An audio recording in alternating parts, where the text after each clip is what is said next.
economically. When you talk of the latter, it means creating opportunities in education, in healthcare, in employment. And when you talk of politically, it means giving people a political voice. Whether we like it or not, a large section of India still lives in villages.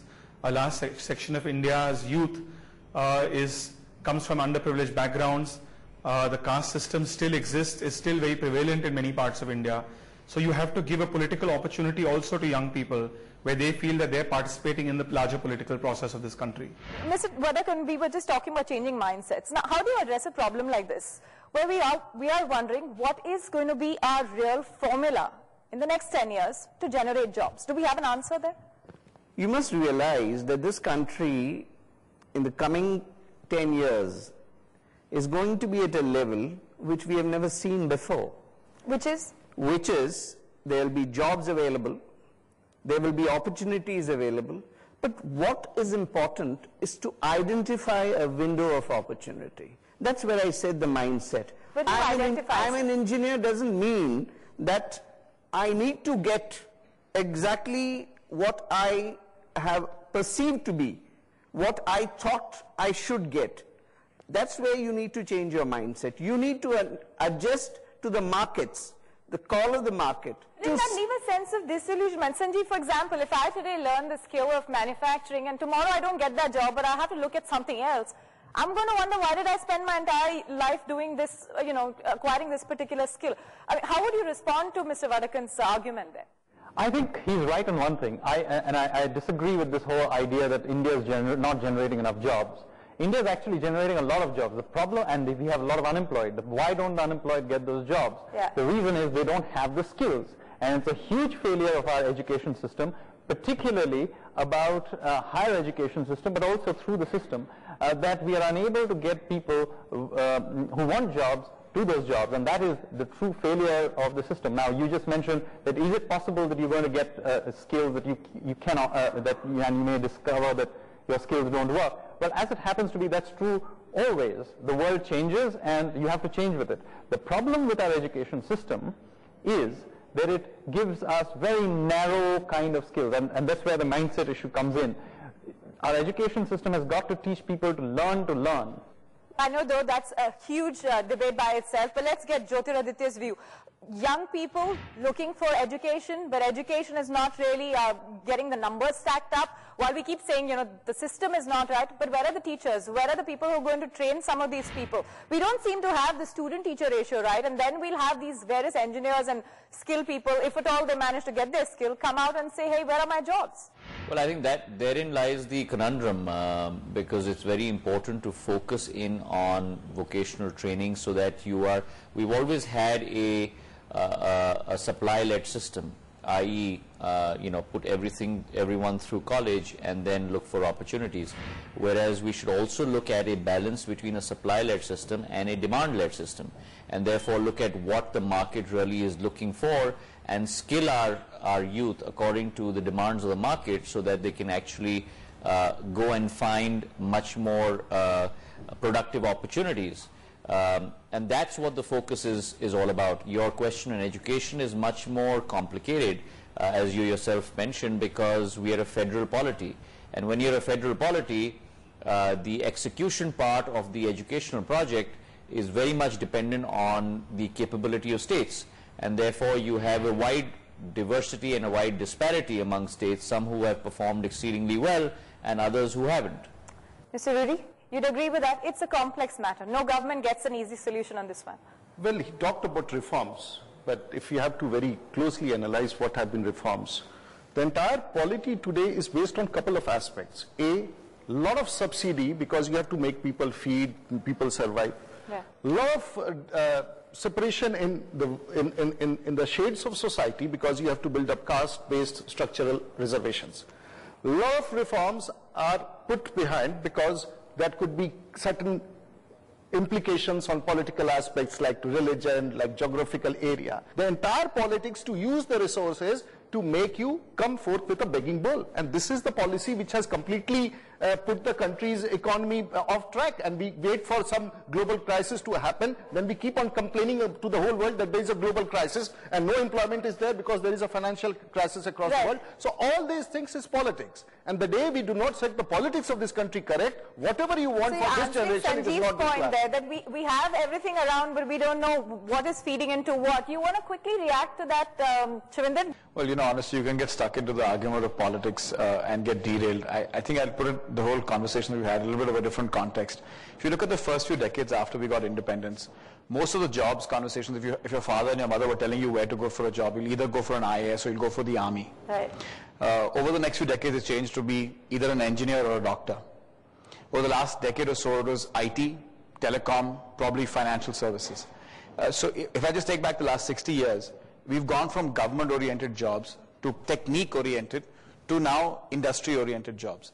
I think going forward, if you look at the next decade or going beyond that, new industries are going to keep on coming up and new demands are going to be created on jobs. There is an evolution happening. It's a lag. The problem in India is that it's a lag. If something is required in 2010, it's going to come up in 2020. Okay. No, but it is my only submission, small submission is here. The jobs in the government and the organized sector is about 30 million out of this 1,000 million. The jobs in the corporate sector and other sectors which we are talking is about 10 million. The rest 450 million jobs is in the unorganized sector. Yeah, this is the scene which has been there in the last 63 years. Many people need to get back an answer. Your answer is limited to what you are talking. Yes. We need to answer these basic questions. Why are these 450 million people in the unorganized sector? Yeah, but the fact is we could have answered this question 10 years ago, 5 years ago. We may still have not got the answer. You are promising stars, heavens. Let's come back then to the nitty-gritty. Why it is not happening? Because we have not put the systems and the policies in place. My next segment is going to focus on the debate. Do we need opposition for the sake of opposition? But sir, you have a point to make on this. See, instead of getting wired up with the government, you see, somebody says, I mean, he said that even if you have to breathe, you need the government. I mean, this is ridiculous. I mean, if you read, this is free India. What do you need the government for? Every time you go for a job to the government and you feel there's a government job which has all the security under the world, I think market forces are to play here. Market opportunities, the window of opportunity exists there. And young men who have that dynamism are there. This country has them. Instead of saying, okay, government, how many jobs? I mean, for God's sake, let the government govern. Instead, now what we are saying, 60 years we have not been able to create that enabling environment, that infrastructure. But you're part of those 60 years. I have a point to make about him. He's a politician. He's a politician, but he's also a pilot. Remember, he's also a pilot. So there is a change of mindset in a politician itself. You know, this is it. I think there is a reality which most of us we are going to pick this. We're going to keep this animated spirit alive. We're going to take a quick break and get on with the other big story, which is that if we are really at the cusp of change and India is a developing economy, do we have a sense of what's going to be our economic development model? What is it? That's something we'll debate in just a bit.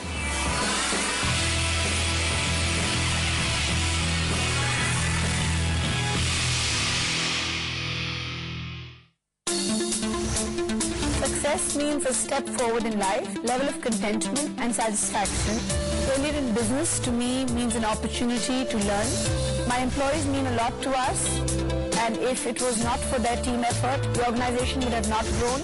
A young entrepreneur epitomizes energy, positivity, passion and drive. Catch Luxor Group's Raj Jain on Leap of Faith, only on ET Now. Presented by Bajaj Hindustan Limited, India's #1 sugar and ethanol manufacturer.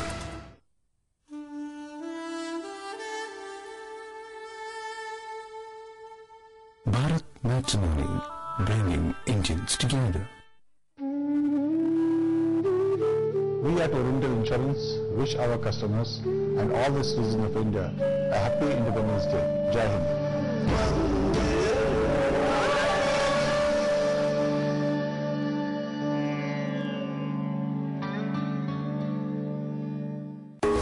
Economic Times and HSBC present ETIG Knowledge Forum, Eastward Shift of Global Trade. How can Indian businesses take advantage of shift in Asian consumption patterns? The eastward shift in the global trade is not just a myth, but is a reality today. An engaging panel discussion on emerging opportunities in rising Asian economies. people like us still prefer to go to Europe or the United States to sell our wares. There's a reason, you know, the 30 trillion market. At these times only on ET Now.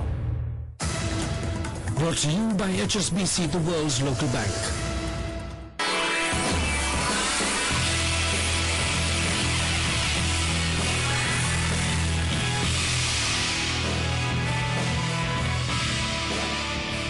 Welcome back to India Unleashed, the next decade. We're asking this big question here in our segment 2, whether or not we in India have a sensible economic development model. What are we looking at for inspirations? So I'm going to actually start out this segment with Shweta and ask her, there's this reflection about India, and I think some books have also now been written. India is the jugaad economy.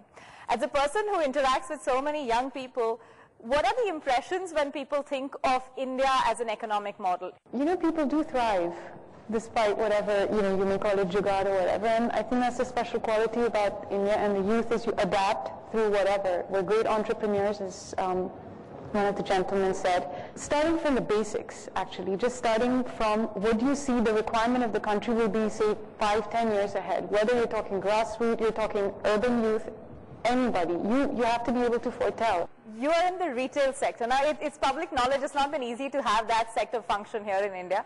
How do we, what do we do with this image? Should we live by it? Should we flourish with it? Or should we start looking at an economic model that works for India? And what could that be? There's no going away that you need basic infrastructure, basic sustainability, basic environment to be able to run a good country. And I think we lack that and we need to change that. We also talked about government should govern. It is very important for the government should govern to create laws and regulators who know how to govern. Ease of doing business. Yeah, but at the same time be able to open up the country as much as possible. Our sector, as you know very well, is not open yet to foreign direct investment. Given our infrastructure, I would argue it's not even open to Indian direct investment because nobody's got the wherewithal to create the kind of infrastructure which our country needs. Let's get Milind Deora to react to that. Shaili, I also think that, to be fair, that those of us who are more urban, who live in cities like Mumbai and Delhi and the large metros in this country,